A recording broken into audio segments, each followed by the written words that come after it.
ಇವತ್ತು ರಾಜ್ಯಾದ್ಯಂತ ಧೀರ Bhagat Roy cinema release ಆಗಿದೆ. ಒಂದು ಒಳ್ಳೆ ರೆಸ್ಪಾನ್ಸ್ ಕೂಡ ಪಡ್ಕೊಳ್ತಾ ಇದೆ. ಸಿನಿಮಾದ ನಾಯಕರಾದಂತಹ ರಾಕೇಶ್ ದಳ್ವಾಯಿ ಅವರು ಇವತ್ತು ನಮ್ಮ ಜೊತೆ ಇದ್ದಾರೆ. ಬನ್ನಿ ಸಿನಿಮಾದ ಬಗ್ಗೆ ಅವ್ರನ್ನ ಮಾತಾಡ್ಸೋಣ. ಸರ್ ನಮಸ್ತೆ. ಸರ್ ನಮಸ್ತೆ. ನಮಸ್ತೆ ಸರ್. ಹೇಗಿದ್ದೀರಾ ಸರ್? ಸೂಪರ್ ಆಗಿದೆ ಸರ್. ಮೊದಲನೇದಾಗಿ ಎಷ್ಟು ಖುಷಿ ಇದೆ ಸರ್, ಒಂದು ರಂಗಭೂಮಿ ಕಲಾವಿದಾಗಿ ಒಂದು ಸಿನಿಮಾದಲ್ಲಿ ಇವತ್ತು ಕಾಣಿಸ್ಕೊಂಡಿದ್ದೀರಾ, ಒಂದು ಒಳ್ಳೆ ರೆಸ್ಪಾನ್ಸ್ ಕೂಡ ಪಡ್ಕೊಳ್ತಾ ಇದೆ ಸಿನಿಮಾ. ಸೊ ಮೊದಲನೇದಾಗಿ ಎಷ್ಟು ಖುಷಿ ಇದೆ?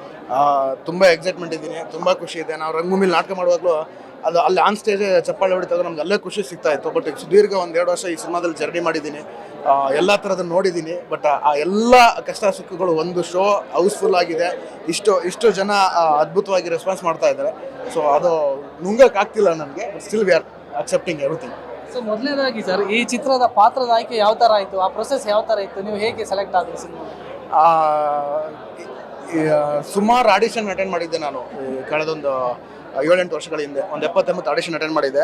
ಯಾವ ಆಡಿಷನಲ್ಲೂ ನಂಗೆ ಆ ಥರದ್ದೇನು ಸಿಕ್ಕಿರಲಿಲ್ಲ. ಆಡಿಷನ್ ಅಟೆಂಡ್ ಮಾಡಬಾರ್ದು ಅಂತ ಇದ್ದವನು, ನಮ್ಮೊಂದು ನಾಟಕ ಆಗಿತ್ತು ಮಲೆಗಳಲ್ಲಿ ಮದುಮಗಳು ಅಂತ. ನಾಟಕ ನೋಡಿ ಡೈರೆಕ್ಟ್ರು ರಾಕೇಶ್ ನಮ್ಮ ಸಿನಿಮಾ ಹೀರೋ ಆಗಿ ಮಾಡ್ತೀರಾ ಅಂತ ಕೇಳಿದ್ರು. ಸೊ ವಿತೌಟ್ ಆಡಿಷನ್ ಸೆಲೆಕ್ಟ್ ಆಗಿರೋ ಸಿನಿಮಾ ಇದು. ಪ್ರೋಸೆಸ್ ಅಂತೂ ಖಂಡಿತ ಅದು ಸೇರಿದ ಸ್ಕ್ರಿಪ್ಟ್ ಜೊತೆ ವರ್ಕ್ ಮಾಡ್ತಾ ಕ್ಯಾರೆಕ್ಟರ್ಗೆ ಮ್ಯಾನರಿಸಮ್ ಮಾಡ್ಕೋತಾ, ಕ್ಯಾರೆಕ್ಟರ್ ಏನಿದೆ ಅದರ ಅಗಲ ಆಳ ಅರ್ಥ ಮಾಡಿಕೊಂಡು ಲಾಯರ್ ಪಾತ್ರವನ್ನು ಮಾಡುವಾಗ ಅದರ ಮ್ಯಾನರಿಸಮ್, ಅದರ ಲಾಗ್ ಬಗ್ಗೆ, ಕಂಟೆಂಟ್ ಬಗ್ಗೆ ಒಂದಷ್ಟು ತಿಳ್ಕೊಂಡು ತುಂಬ ಪ್ರಾಕ್ಟೀಸ್ ಮಾಡ್ಕೊಂಡು ಸಿನಿಮಾ ಮಾಡಿದ್ದೀನಿ ಸರ್.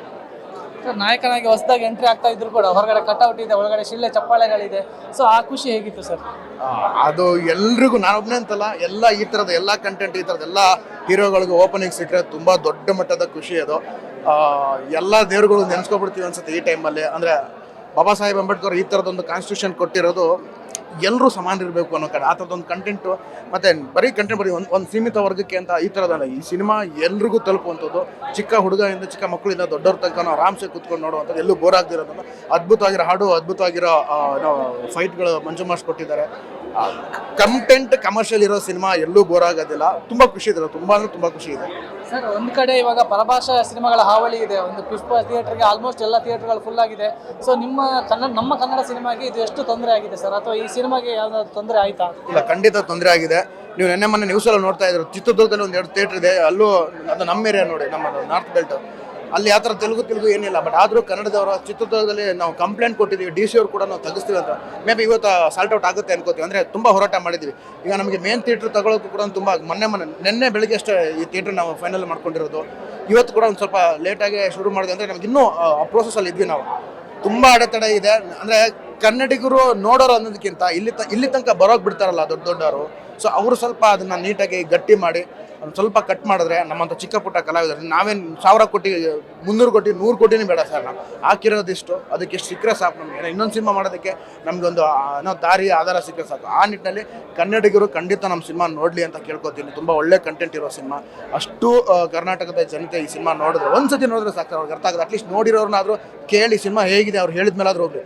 ಚೆನ್ನಾಗಿಲ್ಲ ಅಂದರೆ ಖಂಡಿತ ಹೋಗ್ಬಿಡಿ ಸರ್. ಚೆನ್ನಾಗಿದೆ ಅಂತಾರೆ ದಯವಿಟ್ಟು ಸಿನಿಮಾ ಕರ್ನಾಟಕದಾದ್ಯಂತ ಇರ್ತಕ್ಕಂಥ ಎಲ್ಲ ಕನ್ನಡ ಜನರು ಈ ಸಿನಿಮಾ ನೋಡಿ, ಒಂದ್ಸತಿ ನೋಡಿರೋ ನಾ ಕೇಳಿ ಹೇಳಿ, ರಿವ್ಯೂನ ನೋಡಿ ಕೇಳಿ ಮಾಡಿ ಹೋಗಿ ನೋಡಿ.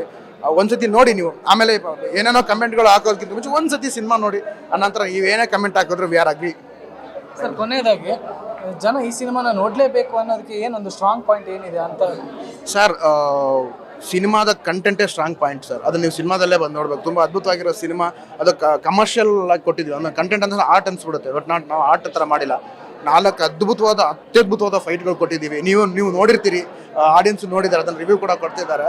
ಆಮೇಲೆ ಈ ಉಳುವನೆ ಭೂವಡೆ ಅನ್ನೋ ಕಾಯ್ದೆಯ ಅದರ ಹಿಂದಿನ ಮತ್ತು ಮುಂದಿನ ನಂತರದ ದಿನಗಳು ಏನಾಯಿತು, ರಾಜಕೀಯ ಬದಲಾವಣೆ ಏನಾಯಿತು ಅನ್ನೋದನ್ನು ತುಂಬ ನೀಟಾಗಿ ಲೀಗಲ್ ಆಗಿ ಸಿನಿಮಾನ ತಗೊಂಡೋಗಿ ತೋರಿಸಿದ್ದೀವಿ.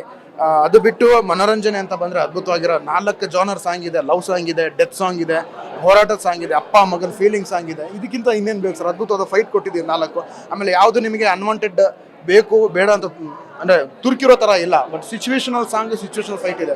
ಇದಕ್ಕಿಂತ ಇನ್ನೇನು ಕೊಡೋಕ್ಕೆ ಸಾಧ್ಯ ಇದೆ ಸರ್? ಒಂದು ಹೊಸ ಟೀಮ್, ಇದಕ್ಕಿಂತ ಇನ್ನೇನು ಕೊಡೋಕ್ಕೆ ಸಾಧ್ಯ ಇದೆ? ಸೊ ದಯವಿಟ್ಟು ಕನ್ನಡ ಜನರು ನಮ್ಮೊಂದು ಸಿನಿಮಾ ನೋಡಿ. ನೀವೆಲ್ಲ ಮಾಧ್ಯಮ ಮಿತ್ರರು ಅದನ್ನು ತಲುಪಿಸ್ತೀರಿ ಅಂತ ತುಂಬ ಚೆನ್ನಾಗಿ ನಂಬಿದ್ದೀನಿ. Thank you so much sir. Sir, cinema release ಆಗಿದೆ, ಒಂದು ಒಳ್ಳೆ ರೆಸ್ಪಾನ್ಸ್ ಪಡ್ಕೊಳ್ತಾ ಇದೆ. ಈಗ ಈ ರೆಸ್ಪಾನ್ಸ್ ಹಾಗೆ ಮುಂದುವರಿಲಿ, ಒಂದು ಒಳ್ಳೆ ಸಕ್ಸಸ್ ನಮ್ಮ ಕನ್ನಡ ಸಿನಿಮಾಗೆ ಸಿಗಲಿ ಅಂತ ನಮ್ಮ ಅಶ್ವವೇಗ ತಂಡದಿಂದ ಹಾರೈಸ್ತೀವಿ ಸರ್. ಒಳ್ಳೆಯದಾಗಲಿ sir. Thank you so much sir. So ಇದಾಗಿತ್ತು ರಾಕೇಶ್ ದಳ್ವಾಯಿ ಅವರ ಮಾತು. ಕ್ಯಾಮರಾಮ್ಯಾನ್ ವಿಶ್ವನಾಥ್ ಜೊತೆ ಆರ್ಯನ್, ಅಶ್ವವೇಗ ನ್ಯೂಸ್.